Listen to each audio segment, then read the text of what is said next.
YouTube channel में आपका स्वागत है। यहाँ पर देख रहे हैं CTET and state state TET pass लोगों को बड़ा फैसला। यहाँ पर जो फैसला सुनाया गया है वो आपको राजस्थान हाई कोर्ट और उत्तर प्रदेश हाई कोर्ट ने फैसला सुना दिया है और यह बहुत बड़ा फैसला है। यहाँ पर है कि एससी एसटी ओबीसी और ईवीएस अगर अपने कोटे से भी सीटेट और राज टेट पास किए हैं तो वे जनरल कोटे में शिक्षक बन सकेंगे। इसका मतलब आप समझ गए होंगे कि अगर कोई भी अगर एससी कैटेगरी का व्यक्ति या एसटी का चाहे ओबीसी का चाहे ईडब्ल्यूएस का अगर कोई भी व्यक्ति अगर अपने कोटे से, क्योंकि जब सीटेट या राज का टेट जो निकलता है वो सबका कैटेगरी वाइज क्वालिफाई नंबर होता है। जैसे मान लिया जाए कि सीटेट के अगर जनरल का अगर मानते हैं 60% है तो 55% है से S C S T OBC का होता है।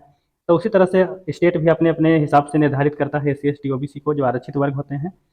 तो अगर वे अपने कोटे से अगर सीटेट को चाहे राज टेट को अगर क्वालिफाई किए हैं तो वे ऐसे जनरल कोटे में शिक्षक बन सकेंगे। ऐसे पहले नहीं होता था। अगर कोई भी अपने कैटेगरी में पास होते थे तो अपने कैटेगरी में ही जाना पड़ता था, लेकिन अब ऐसा नहीं रहेगा क्योंकि ऐसा ने कोर्ट ने कह दिया है।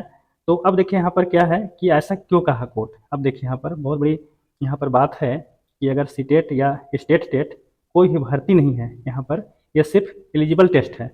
मैंने हाईकोर्ट को मानना है कि यहाँ पर अगर कोई भी व्यक्ति अगर सी टेट पास कर जाता है, चाहे वो अपने राज्य से कोई टेट पास कर जाता है, चाहे झारखंड से है तो जे टेट पास कर जाता है, तो यहाँ पर ऐसा नहीं है कि वह टेट पास कर गया तो वह नौकरी उसको मिलेगी। उसमें स्पष्ट लिखा हुआ रहता है, सी टेट का हो चाहे राज टेट का हो, जब उसका विज्ञप्ति निकलता है तो उसमें लिखा रहता है कि इसमें नौकरी के पात्र आप नहीं हैं, आप सरकारी नौकरी है इसमें आप नहीं ले सकते हैं। अब उसके बाद क्या है कि जब भर्ती निकलता है तो भर्ती का जो प्रोसेस होता है उसका नियमावली होता है, उसके नियमावली के अकॉर्डिंग आपको ऐसे जाना पड़ता है और उसी नियमावली के आधार पर आपको टीचर की बहाली होती है। तो इसीलिए हाईकोर्ट ने कहा कि सीटेट या कोई भी राज टेट वह भर्ती नहीं है, वह सिर्फ एलिजिबल टेस्ट है। उसमें पास करने का मतलब ये हुआ कि शिक्षक बनने के पात्र वह हो गया।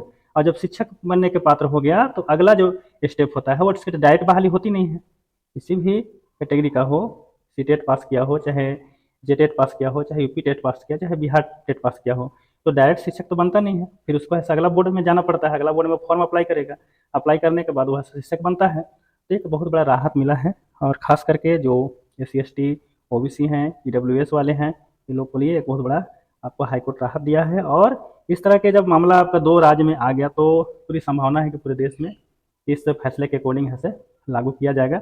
और अभी फिलहाल झारखंड में भी जे टेट निकल चुका है और इस फैसले से प्रभावित होगा। अब प्रभावित क्या होगा कि यहाँ के भी जो भी S C S T O B C हैं ई डब्ल्यू एस वाले हैं उनको आरक्षण का लाभ लेकर अगर पास करते हैं तो फिर उनको शिक्षक भर्ती में सामान्य वर्ग में भी जा सकते हैं। चलिए, अगर आपको वीडियो अच्छा लगा तो लाइक जरूर करेंगे, अगर चैनल को सब्सक्राइब नहीं किए हैं तो चैनल को सब्सक्राइब अवश्य करेंगे। धन्यवाद।